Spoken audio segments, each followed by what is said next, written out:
வணக்கம். மீடியா 369 செய்திகளுக்காக நான் மின்மினி. இன்றைய செய்திகளை பார்ப்போம் வாருங்கள்.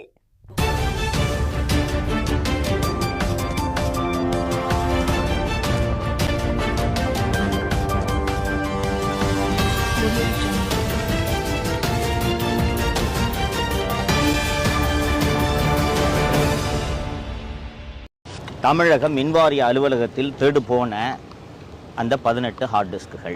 இந்த விவகாரத்தில் நமக்கு தெரியாமல் ஏராளமான விஷயங்கள் நடந்து கொண்டிருக்கின்றன. திரு செந்தில் பாலாஜி அவர்களை காப்பாற்றுவதற்காகத்தான் இந்த ஹார்ட் டிஸ்க்குகள் காணாமல் போயிருக்கின்றன என்று நான் வெளிப்படையாக குற்றம் சாட்டுகிறேன்.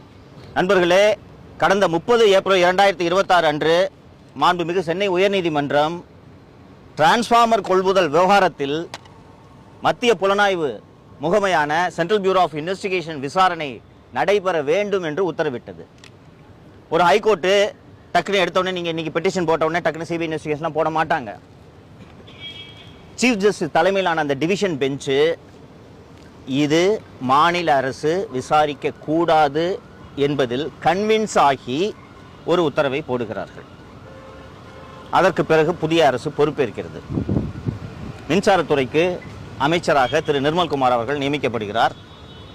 நியமனம் செய்யப்பட்ட உடனேயே அவர் மின்வாரியத்தின் தலைமையகத்துக்கு சென்று ஆய்வுகளை நடத்துகிறார். அவர் ஆய்வு நடத்தியும் போதே ஹார்ட் டிஸ்க்குகள் காணாமல் போய்விட்டன. நீங்க நல்லா கவனிக்கணும். ஊடகங்களில் வந்திருக்கக்கூடிய செய்திகள் அவர் ஆய்வு நடத்தின பிறகு காணாமல் போனதாக கூறுகின்றன. மே 20, 2026 அன்று ஹார்ட் டிஸ்க்குகள் காணாமல் போயிருக்கின்றன. இந்த விவகாரத்தில் உண்மை வெளியே வரக்கூடாது, உண்மைகள் திரிக்கப்பட வேண்டும், என்ன நடந்தது என்பது பொதுமக்களுக்கு தெரியக்கூடாது என்பதில் இந்த அரசும் முனைப்பு காட்டுகிறதோ என்ற சந்தேகம் எனக்கு இருக்கிறது. மே 20 ஹார்ட் டிஸ்க் காண போகுது. ஜூன் 1 அன்று சிந்தாதிரிப்பேட்டை காவல் நிலையத்தில் சென்று மலர்விழி என்ற மின்வாரியத்தை சேர்ந்த அதிகாரி புகார் அளிக்கிறார். மே 20 முதல் ஜூன் 1 வரை புகார் அளிக்காமல் அமைதி காத்ததன் நோக்கம் என்ன? இந்த ஹார்ட் டிஸ்க் காண போறது, எவிடன்ஸ் காண போறது, இதெல்லாம் சாதாரணமான விஷயமாக நீங்கள் எடுத்துக்கொள்ள கூடாது. ஊடக நண்பர்கள் உங்கள் பலருக்கு நினைவிருக்கும் என்று நினைக்கிறேன். ஒரு சில ஆண்டுகளுக்கு முன்னால் குட்கா ஊழல் என்ற ஒரு மிகப்பெரிய ஊழல், அதில் முன்னாள் காவல்துறை டிஜிபிக்கள் திரு ஜார்ஜ், திரு டி கே ராஜேந்திரன், அப்போதைய சுகாதாரத்துறை அமைச்சர் திரு சி விஜயபாஸ்கர் ஆகியோர் சம்பந்தப்பட்டிருந்தனர். வருமான வரித்துறையினர் நாங்கள் இந்த குட்கா கோடவுன்ல சோதனை நடத்தினப்போ இவ்வளவு பேரு மாதந்தோறும் குட்கா தயாரிப்பாளர்களிடம் இவ்வளவு பணம் வாங்கி இருக்கின்றனர் என்று எங்களிடம் ஆதாரம் கிடைத்திருக்கிறது. நீங்கள் இதன் மீது நடவடிக்கை எடுங்கள் என்று அப்போதைய தலைமைச் செயலாளர் திரு ராம்மோகன் ராவ் அவர்களுக்கு கடிதம் அளித்தனர். அதற்கு பிறகு தலைமைச் செயலாளரான திருமதி கிரிஜா வைத்தியநாதன் அவர்கள் அப்படி ஒரு கடிதம் எங்களுக்கு வரவே இல்லை என்றார். செல்வி ஜெயலலிதா அவர்கள் இறந்த பிறகு போயஸ் தோட்டத்திலே நடைபெற்ற வருமான வரித்துறை சோதனையில் வருமான வரித்துறை தலைமைச் செயலாளருக்கு எழுதிய கடிதம் போயஸ் தோட்டத்திலிருந்து கைப்பற்றப்பட்டது என்பதை நீங்கள் மறந்துவிடக் கூடாது. தடயங்களும் ஆதாரங்களும் இப்படித்தான் அழிக்கப்படும். உங்கள் யாருக்கும் தெரியாத ஒரு விவகாரத்தை நான் சொல்கிறேன். முன்னாள் அமைச்சர் திரு செந்தில் பாலாஜி அவர்கள் மீது போக்குவரத்து கழகங்களில் ஓட்டுநர், நடத்துனர், mechanic, junior engineer, assistant engineer ஆகிய பல்வேறு பணியிடங்களுக்கு லஞ்சம் வாங்கி கொண்டு நியமனங்களை வழங்கினார் என்ற ஒரு வழக்கு நீண்ட காலமாக நிலுவையில் இருந்து பின்னாளில் அமலாக்கத்துறை அந்த வழக்கில் தான் அவரை கைது செய்து 1.5 ஆண்டுகள் சிறையில் வைத்திருந்தது என்பது உங்களுக்கு நினைவிருக்கும். இந்த வழக்கை திரு செந்தில் பாலாஜி அவர்கள் மீது பதிவு செய்தது சென்னை மாநகர காவல்துறை. இந்த வழக்கு பதிவு செய்யப்பட்ட ஆண்டு 2015. திரு செந்தில் பாலாஜி அவர்கள் அதிமுக, அமமுக ஆகிய கட்சிகள் எல்லாம் இருந்துவிட்டு திராவிட முன்னேற்ற கழகத்திலேயே போய் சேர்ந்து விட்டார். இந்த வழக்கின் விசாரணை 2021 திரு எடப்பாடி பழனிசாமி அவர்களின் ஆட்சி முடியும் தருவாயில் தான் வேகம் பிடிக்கிறது. அப்போதுதான் திரு செந்தில் பாலாஜி அவர்களுக்கு நாம் கைது செய்யப்படக்கூடும் என்ற எண்ணமே ஏற்படுகிறது. திரு செந்தில் பாலாஜி அவர்களும் அவரது தம்பி திரு அசோக் அவர்களும் சென்னை உயர்நீதிமன்றத்தில் முன்ஜாமீன் கேட்டு மனு தாக்கல் செய்கிறார்கள். அப்போது காவல்துறையிடம் இவர்களுக்கு முன்ஜாமீன் வழங்கலாமா வேண்டாமா என்று கேட்டபோது, ஐயா நாங்க எல்லா இடத்துலயும் சோதனை பண்ணிட்டோம், ஒரே ஒரு இடத்துல மட்டும் சோதனை பண்ணல. அது எங்கே என்றால் செந்தில் ஆரேபுரத்தில், ராஜா அண்ணாமலைபுரத்தில் இருக்கும் திரு செந்தில் பாலாஜி அவர்களின் வீடு. சரி ஏங்க சோதனை பண்ண, அந்த வீடு பூட்டிருங்க, சாவி என்கிட்ட இல்ல, அது செந்தில் பாலாஜியோட வீடு, அந்த வீட்டோட சாவியை கொடுக்க சொல்லுங்க, சோதனைக்கு ஒத்துழைப்பு கொடுக்க சொல்லுங்க, அதுக்கப்புறம் முன்ஜாமீன் கொடுக்கறதா இல்லையான்றதை நீதிமன்றம் முடிவு பண்ணுங்கன்னு சொல்லும் போது, மாண்புமிகு நீதியரசர் திரு ஆதிகேசவல் அவர்கள் செந்தில் பாலாஜி தரப்பினரை பார்த்து, அந்த வீட்டோட சாவியை கொடுக்குறீங்களா, 100 CRPC படி உடைச்சு சர்ச் பண்ண சொல்லவா என்று கேட்கும் பொழுது, செந்தில் பாலாஜி தரப்பில் நாங்கள் சாவியை கொடுத்தோம், எங்களுக்கு முன்ஜாமீன் கொடுங்க என்று கூறுகிறார். சென்னை மாநகர காவல்துறையில் சென்ட்ரல் கிரைம் பிரான்ச்சில் அப்போது இருந்த ஒரு அற்புதமான புலனாய்வு குழு அந்த வீட்டை திறந்து சோதனையிட்ட போது 5 மொபைல் போன்கள், 2 ஹார்ட் டிஸ்குகள், 5 பென்டிரைவ்கள் கைப்பற்றப்படுகின்றன. அந்த ஹார்ட் டிஸ்குகளில் கிட்டத்தட்ட 8000 நியமனங்கள், 8000 நியமனங்களும் பணத்தை வாங்கி கொண்டு செய்த நியமனங்கள், 8000 நியமனங்களை செய்ததற்கான தடயங்கள் அந்த ஹார்ட் டிஸ்கில் இருந்தது. அந்த பென்டிரைவ்ல managing director of metropolitan transport corporation போட வேண்டிய நியமனங்களை செந்தில் பாலாஜி அவர்களின் தம்பி அசோக் இமெயில் மூலம் அனுப்பியது தெரிய வந்தது. இந்த அத்தனை ஆதாரங்களும் அந்த ஹார்ட் டிஸ்கில் இருந்தன. அந்த ஹார்ட் டிஸ்குகள் தான் இன்று வரை செந்தில் பாலாஜி வழக்கை எதிர்நோக்க காரணமாக அமைந்திருக்கிறது என்பது உங்களுக்கு சொல்லுவதன் மூலம் இப்போது மின்வாரியத்தில் காணாமல் போன ஹார்ட் டிஸ்குகளின் முக்கியத்துவம் என்ன என்பதை நீங்கள் புரிந்து கொள்ள வேண்டும் என்று நான் நினைக்கிறேன்.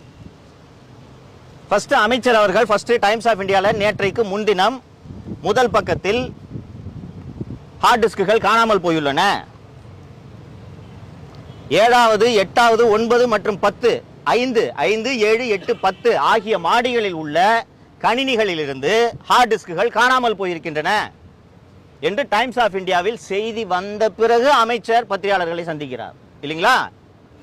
இது ஒரு வெளிப்படையான அரசு, ஜீரோ கரப்ஷன், டிரான்ஸ்பரண்டா இருக்கும் என்று மாண்புமிகு முதலமைச்சர் அவர்கள் சொல்வதை நானும் நம்புகிறேன், நீங்களும் நம்புகிறீர்கள். ஆனால் டைம்ஸ் ஆஃப் இந்தியாவில் செய்தி வந்த பிறகு அமைச்சர் அவர்கள் செய்தியாளர்களை சந்தித்து, ஆமாங்க ஹார்ட் டிஸ்க் காணாம போயிருக்குங்க, சரி என்ன சார் பண்ணீங்க, நாங்க சிந்தாதிரிப்பேட்டை காவல் நிலையத்தில் புகார் அளிச்சிருக்கோம்.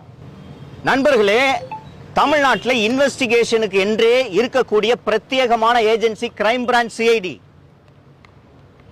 இந்த வழக்கை கிரைம் பிரான்ச் சிஐடி விசாரிக்க வேண்டும் என்றால் ஆமாம் விசாரிக்க வேண்டும். சிந்தாதிரிப்பேட்டை போலீஸ் ஸ்டேஷன்ல போய் நீங்க கம்ப்ளைண்ட் கொடுத்தீங்கன்னா அவங்க பந்தோபஸ்து பார்ப்பாங்களா, இன்வெஸ்டிகேட் பண்ணுவாங்களா? அப்போ உங்களுக்கு இந்த காணாமல் போன ஹார்ட் டிஸ்குகளை கண்டுபிடிக்க வேண்டும் என்ற எண்ணம் இருக்கிறதா இல்லையா? நண்பர்களே, அந்த காணாமல் போன ஹார்ட் டிஸ்க் தொடர்பாக இன்னும் ஒரு அதிர்ச்சிகரமான விஷயத்தை சொல்கிறேன்.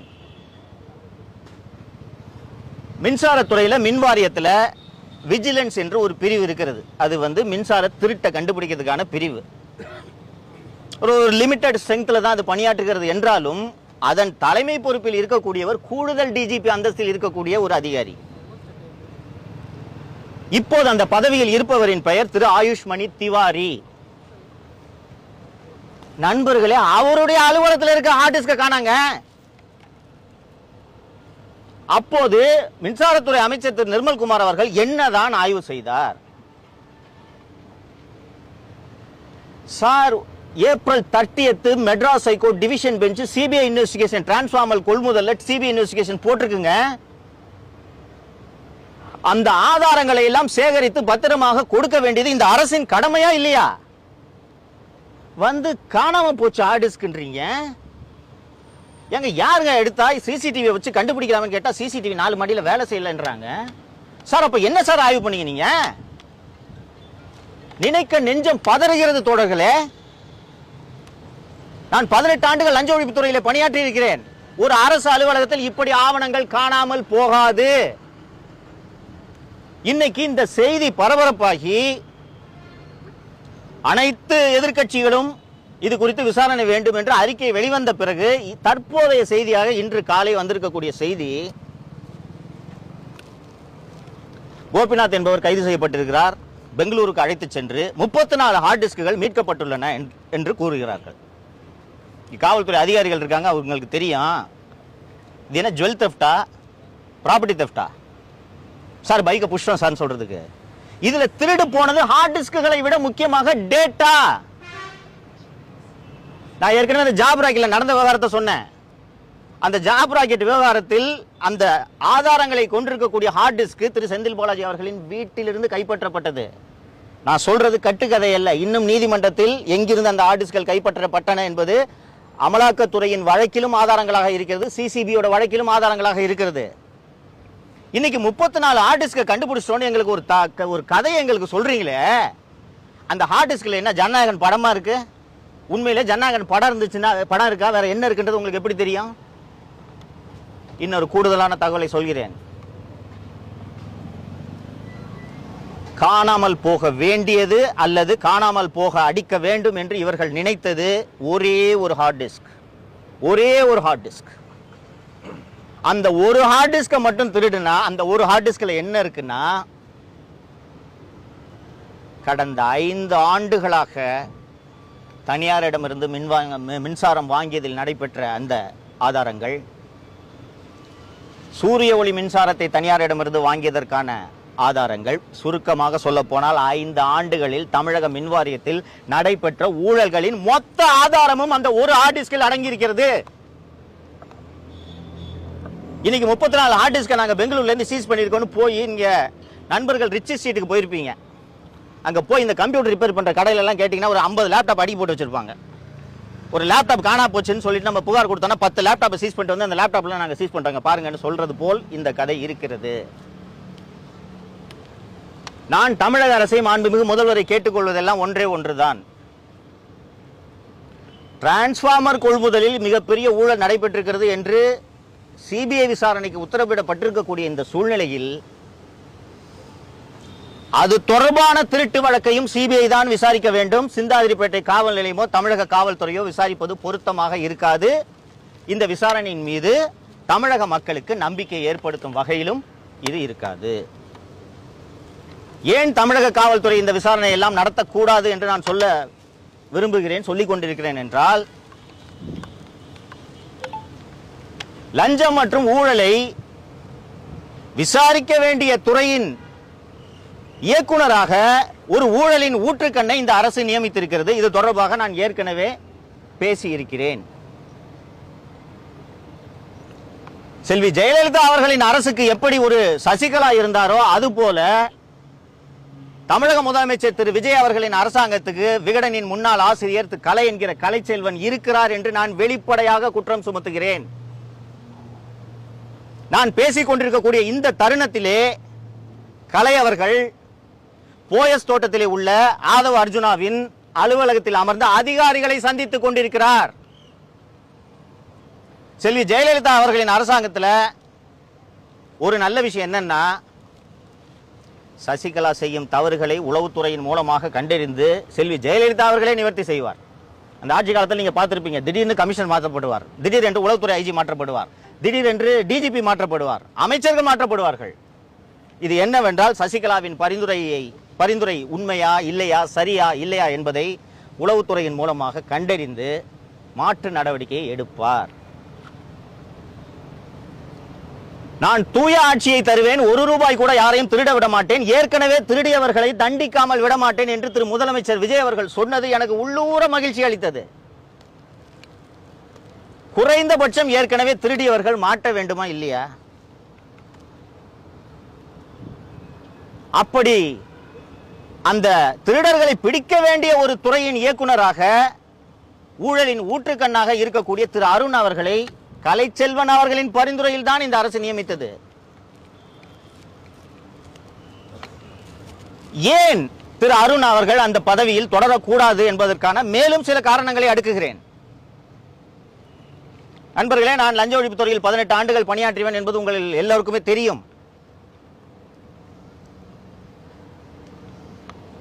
ஆலந்தூரிலே உள்ள லஞ்ச ஒழிப்புத்துறை இயக்குனரின் அலுவலகம் இருக்கக்கூடிய அந்த மாடியிலேயே லஞ்ச ஒழிப்புத்துறையின் ரகசிய பிரிவும் இயங்குகிறது. ரகசிய பிரிவு என்றால் தமிழகம் முழுக்க ஊழல் தொடர்பான அந்த கோப்புகளை எல்லாம் பரிசீலனை செய்து ஆய்வு செய்யும் பிரிவு. ஒரு 40-50 பேர் அங்கே பணியாற்றுவார்கள். ஒரு பெரிய ஹாலு. இந்த எண்டில் கான்ஃபரன்ஷியல் பிரான்ச் இருக்கும், இந்த எண்டில் டைரக்டர் ரூம் இருக்கும். இங்கேருந்து பார்த்தீங்கன்னா அந்த எண்டு தெரியும். நான் ஏற்கனவே சொன்னேன், லஞ்ச ஒழிப்புத்துறைக்கு சம்பந்தமே இல்லாத, லஞ்ச ஒழிப்புத்துறையோட அந்த பணியாளர் பட்டியலில் இல்லாத ஐயப்பன் என்பவரை திரு அருண் அவர்கள் அழைத்துக் கொண்டு லஞ்ச ஒழிப்புத்துறைக்கு வந்திருக்கிறார் என்பதை நான் ஏற்கனவே சொன்னேன். இதுபோக சென்னை மாநகர காவல்துறையில் பணியாற்றக்கூடிய 20 காவலர்களை எதற்கென்றே தெரியாமல் திரு அருண் அவர்கள் அழைத்து அவரது அறைக்கு எதிரே இருக்கக்கூடிய இணை இயக்குனரின் அலுவலகத்தை காலி செய்துவிட்டு அங்கே அவர்களை அமர வைத்திருக்கிறார் என்று நான் ஏற்கனவே சொன்னேன். இப்போது அந்த இயக்குனர் அலுவலகத்தை வெளியில் இருந்து பார்த்தால் யார் வருகிறார்கள், யார் போகிறார்கள் என்பது தெரியாத வகையில் ஒரு தடுப்பு எழுப்பப்பட்டுள்ளது. லஞ்ச ஒழிப்புத்துறை இயக்குனர் என்பவர் ஒரு additional DGP, is a public servant, he is an officer. அவரை யார் பார்க்க வர்றாங்கன்றது தெரிஞ்சா என்னங்க, இதுல ரகசியம் எதற்கு இருக்கு, என்ன இருக்குது? ஆனால் திரு அருண் அவர்கள் ஏன் இந்த தடுப்பை எழுப்பினார்? ஏன் லஞ்ச ஒழிப்புத்துறைக்கு சம்பந்தம் இல்லாத ஐயப்பனை வைத்திருக்கிறார்?